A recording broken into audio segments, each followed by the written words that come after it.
this is a major blow to a cornerstone of President Trump's agenda. So Xi Jinping is hosting Vladimir Putin and Prime Minister Modi of India. How alarmed should we be? Donald Trump पिछले 48 घंटे से कहां पर है? भारत इस वक्त दुनिया के वर्ल्ड स्टेज पे थ्राइव कर रहा है। पूरी दुनिया का मीडिया इस वक्त भारत का चर्चा कर रहा है, दुनिया भर के बड़े बड़े मीडिया आउटलेट्स पर। सो अभी तो यहाँ पे भी सैटरडे हो गया, सैटरडे मॉर्निंग, लेकिन सिंस ट्यूसडे वो मीडिया में नहीं है, दिखे नहीं किसी को, तो इसलिए लोग दे आर डाउटिंग और रूमर्स फैल रही हैं हर जगह। Striking a massive blow to his trade policy, if you want to call it that. तो इसलिए इंडिया का आना वहां ये मतलब है कि रूस की है, ये it's a victory for Russia कि जी इंडिया जो है वो अमेरिका की बात नहीं मानेगा, तेल खरीदता रहेगा और तजारत करता रहेगा रूस के साथ। We are in deep trouble. Why America is afraid of India? What is the reason?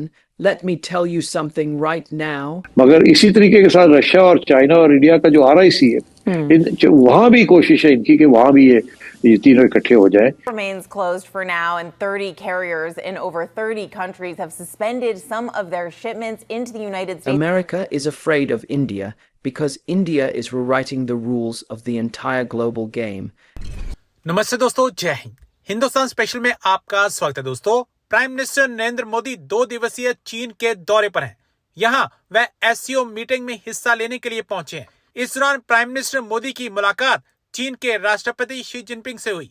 चीन के राष्ट्रपति और प्राइम मिनिस्टर मोदी की मुलाकात 7 सालों बाद हुई। यही कारण है कि इस बार सबकी निगाहें इस मुलाकात पर टिकी हुई हैं। यहाँ तक कि वेस्टर्न मीडिया भी इस मुलाकात को कवर कर रहा है। अमेरिकी टैरिफ के बीच चीन के साथ भारत की नजदीकी पर पूरी दुनिया की नजर है। तियानजिन में प्राइम मिनिस्टर मोदी और चीन के राष्ट्रपति शी जिनपिंग के बीच द्विपक्षीय बैठक करीब 1 घंटे तक चली। प्राइम मिनिस्टर मोदी के साथ विक्रम मिस्री और NSA अजीत डोभाल भी मौजूद रहे। चीन के राष्ट्रपति शी जिनपिंग के साथ द्विपक्षीय बैठक के दौरान प्राइम मिनिस्टर मोदी ने कहा, पिछले साल कजान में हमारी बहुत ही उपयोगी चर्चा हुई थी, जिससे हमारी संबंधों को सकारात्मक दिशा मिली है। सीमा पर सैनिकों की वापसी के बाद शांति और स्थिरता का माहौल बना है। बैठक के दौरान शी जिनपिंग ने कहा, प्राइम मिनिस्टर मोदी आपसे मिलकर बेहद खुशी हुई। मैं SCO शिखर सम्मेलन के लिए चीन में आपका स्वागत करता हूँ। डोनाल्ड ट्रंप पिछले 48 घंटे से कहां पर है? उनको लेकर सोशल मीडिया पर तमाम तरह की अफवाहें चल रही हैं। पता नहीं लोग क्या क्या लिख रहे हैं उनके बारे में। तो मैं आपसे जानना चाह रही हूँ कि इस तरह की अफवाहें क्यों आ रही हैं डोनाल्ड ट्रंप को लेकर? देखिए, डोनाल्ड ट्रंप पब्लिक में मीडिया में बहुत रहते हैं, तो 3 दिन से सिंस ट्यूसडे, अभी आज है यहाँ पे फ्राइडे नाइट, सो अभी तो यहाँ पे भी सैटरडे हो गया, सैटरडे मॉर्निंग, लेकिन सिंस ट्यूसडे वो मीडिया में नहीं है, दिखे नहीं किसी को, तो इसलिए लोग दे आर डाउटिंग और रूमर्स फैल रही हैं हर जगह। और अभी लेबर डे वीकेंड भी है, लंबा वीकेंड है, सो सडनली लोग ढूंढ रहे हैं कि कहाँ गए हमारे प्रेसिडेंट। और 2-3 हैंडल्स हैं, वहां से ज्यादा न्यूज आ रही है, स्पेशली डेमोक्रेट्स के, कि अभी वो है नहीं, तो व्हाट हैपेंड टू हिम। और फिर इस तरह के जो रूमर्स हैं उसको, अब आपको मालूम है सोशल मीडिया में कितने ट्रम्प के जो एनिमीज हैं कितना लिखेंगे, तो I think this news is getting spread through those places. ये रूमर्स तो चल ही रही हैं आदित्य जी, लेकिन टाइमिंग ये भी देखिए कि अभी 1 दिन पहले जेडी वांस ने क्या स्टेटमेंट दिया कि अगर डोनाल्ड ट्रंप को कुछ हो जाता है, हालांकि वो बिल्कुल ठीक ठाक है, लेकिन अगर कुछ हो जाता है तो मैं बिल्कुल तैयार हूं राष्ट्रपति की जिम्मेदारी संभालने के लिए। तो ये स्टेटमेंट और पिछले 3 दिन से डोनाल्ड ट्रंप का गायब होना, इनके बीच में कहीं कोई कनेक्शन दिखता है आपको? टाइमिंग पर तो सवाल उठेंगे। एब्सोल्युटली, 17 घंटे पहले जेडी वांस का स्टेटमेंट आया है कि आई कैन स्टेप इन और I am here for stepping in when if Trump's health is bad. ये तो लिखना भी नहीं चाहिए था, बिकॉज आप उससे रूमर्स को और भी स्ट्रेंथन कर रहे हैं। तो किसी जो इसने लिखा वो गलत एडवाइस किया उनको इस तरह की बात करना भी, because it is understood president अगर की बिजी है तभी वाइस प्रेसिडेंट टेक्स ओवर, या प्रेसिडेंट ट्रैवल कर रहे हैं तभी वाइस प्रेसिडेंट टेक्स ओवर। जैसे आपने देखा होगा कि अलास्का में जब प्रेसिडेंट ट्रम्प गए, जेडी वांस उनके साथ नहीं थे, ही वाज इन DC, क्योंकि वो दैट्स द राइट प्रोटोकॉल। ऐसे भारत के साथ भी होता है कि राष्ट्रपति और प्रधानमंत्री एक छत पे नहीं रहते, unless there is some important function, otherwise नहीं रहते। तो दिस वाज वेरी अनयूजुअल, और इस तरह की बातों से काफी रूमर्स भी फैल रहा है इसलिए।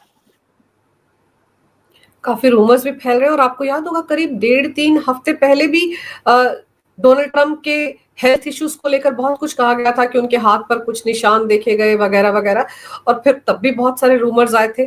और अगर डोनाल्ड ट्रंप ट्यूसडे से कहीं नजर नहीं आए हैं आदित्य जी, तो फिर कहाँ गए होंगे? सवाल तो ये भी भारत इस उठता है वक्त ना। दुनिया के वर्ल्ड स्टेज पे थ्राइव कर रहा है। पूरी दुनिया का मीडिया इस वक्त भारत का चर्चा कर रहा है। दुनिया भर के बड़े बड़े मीडिया आउटलेट्स पर जो भारत के खिलाफ नैरेटिव हर वक्त बनाए रखते थे, इस वक्त वो भारत को हीरो के तौर पर पेश कर रहे हैं। क्यों ना करें, क्योंकि भारत जिस तरह डोनाल्ड ट्रंप की बुली के खिलाफ डटा है, बगैर किसी जंग का ऐलान किए या बगैर किसी नारे के, सिर्फ सिंपली भारत ने अपने स्टैंड पे जो स्टैंड लिया है, उसकी बिना पे भारत वर्ल्ड स्टेज पे थ्राइव कर रहा है। आज जब मैं ये शो रिकॉर्ड कर रहा हूँ, prime minister Narendra Modi Japan में हैं। जापान से वो चाइना जाएंगे और उनकी मुलाकात प्रेसिडेंट शी और प्रेसिडेंट पुतिन के साथ एससीओ के समिट में होगी। इधर अमेरिका की तरफ से भारत के खिलाफ बयानात पर बयानात आ रहे हैं। पीटर नवारो ने जो एक घटिया स्टेटमेंट दी, बल्कि एक नहीं कई घटिया स्टेटमेंट्स दी, और इसके साथ साथ इवन जेडी वैंस ने भी एक अहमकाना बात की पिछले दिनों एक इंटरव्यू में, और जो स्कॉट बेंसन हैं उन्होंने भी अजीबोगरीब किस्म की बातें की हैं। और ट्रंप तो अपना लगता है माइंड लूज कर चुके हैं। मगर इसका नतीजा क्या निकला?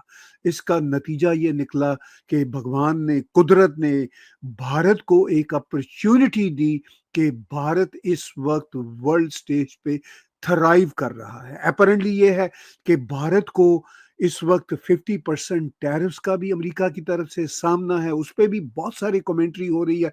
मैंने भी व्लॉग में उसके कई एस्पेक्ट्स पेश किए, क्योंकि भारत में भी कमेंटेटर और भारत के कई पॉलिटिशियंस ये बात कर रहे हैं कि प्रेसिडेंट ट्रंप का जो एक तरह से क्रेडिट लेने का शौक था, भारत थोड़ा सा उनको क्रेडिट दे देता। ये एक अपनी जगह पे पॉइंट ऑफ व्यू है, मेरा भी ये ख्याल था और शायद थोड़ा बहुत अभी भी है। मगर अब जो जियो पॉलिटिक्स चेंज हो रहे हैं, उसकी रोशनी में लगता यह है कि भारत ने प्रेसिडेंट ट्रंप को जो थोड़ा सा क्रेडिट भी नहीं दिया, वो भी शायद अच्छा किया है।